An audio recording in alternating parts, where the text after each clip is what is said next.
Hello friends, તો જે આપણે ભઠ્ઠીની અંદર જે નાના માટલા પકાયા હતા, જે નાની કુલડી લોટા જે પકાયા હતા, આજે હું તમને બતાવવાની છું કે આ છે અમારી ભઠ્ઠી અને એની અંદર અમે જે નાની કુલડી છે, કુલડા છે, એ બધા નંગ પકાવ્યા છે. તો ચલો આજે તમને હું બતાવી દઉં કે શું શું આઈટમ છે. તો આ છે મોટી કુલડી, બહુ સરસ મજાની પાકી છે, કલર મસ્ત પણ આવ્યો છે અને એનો અવાજ પણ તમે સાંભળી શકો છો. હવે હું તમને નાની સાઈઝની કુલડી બતાવું. આ છે એનાથી નાની સાઈઝની કુલડી. આમાં અમે દીપક પણ પકવ્યા હતા, આ જો કોળિયા. તો આનો થપ્પો લગાવ્યો છે અમે, તો એ હું તમને બતાવી દઉં છું અત્યારે.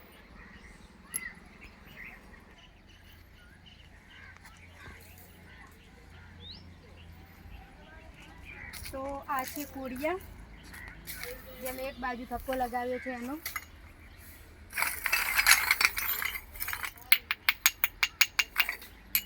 જે નાના કોળિયા છે અને આ બાજુ તમે ગલ્લા પણ જોઈ શકો છો.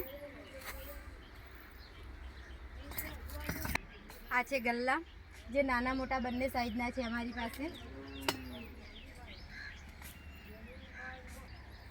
તો હવે હું તમને બતાવીશ કે જે ભઠ્ઠીની અંદર મેં તમને કુલડી બતાવી હતી, કુલડીના અમે થપ્પા કેવી રીતે લગાવીએ છીએ.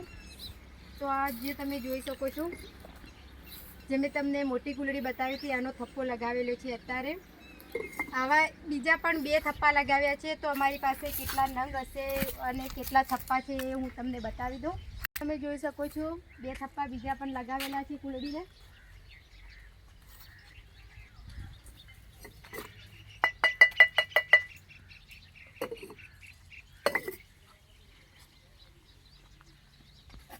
હવે આ જે નાની નાની છે દહીં હાંડી છે.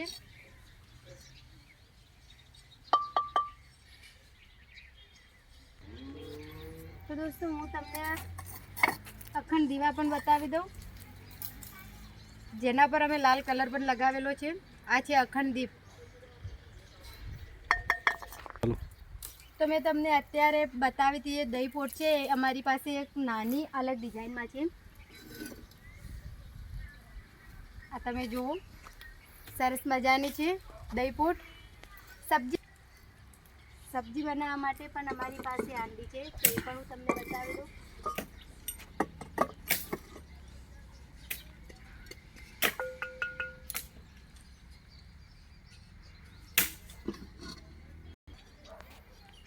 તો આ છે ખીર પીવા માટે જે કટોરા આવે છે,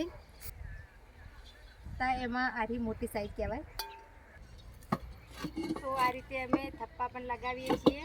તમે જોઈ શકો છો સરસ મજાનું આંબાનું ઝાડ પણ છે આ જગ્યાએ. અમારે આ રીતે થપ્પા લગાવવાના હોય છે. તો હવે હું તમને જે પાટિયા ઉપર અમે નાના દીપક સૂકવ્યા છે, જે હજુ લીલા છે, એ પણ બતાવી દઉં. તમે જોઈ શકો છો દોસ્તો, ઘણા બધા દીપક અમે જે પાટિયા આવે છે પાટિયાની ઉપર સૂકવીએ છીએ, જે ધૂપમાં રાખીને. અને આ જે પાછળ તમે મોટો ઢગલો જોઈ રહ્યા છો, અમે માટલા બનાવીએ એ ચીકણી માટી છે, જે અમે ટર્બો લાવીને નંખાવીએ છીએ. અને જે આ માટી અમે ગાળીએ છીએ એ કુંડી, અને જે માટી કાઢવા માટે જે ચોરસ ખાના આવે છે એ પણ હું તમને બતાવી દઉં. તો આ છે અમારી કુંડી, જેની અંદર અમે માટી નાખીને એની રબડી બનાવીએ છીએ. અને આ ચારા છે, જેની અંદર અમે રબડી બનાવીને, આ તમને ભૂંગળા દેખાતા હશે, આના વડે અમે ચારણીથી ગળીને પછી આ રીતે માટી કાઢીએ છીએ. તો આ 2 દિવસ પહેલની માટી છે, એટલે થોડી કઠણ થઈ ગઈ છે. હજુ 2 દિવસ પછી એને બહાર કાઢવામાં આવશે. तो चलो दोस्तों, वीडियो केवो लाग्यो, वीडियो पसंद आया तो लाइक शेयर सब्सक्राइब जरूर करना. फिर मिलेंगे नेक्स्ट वीडियो में.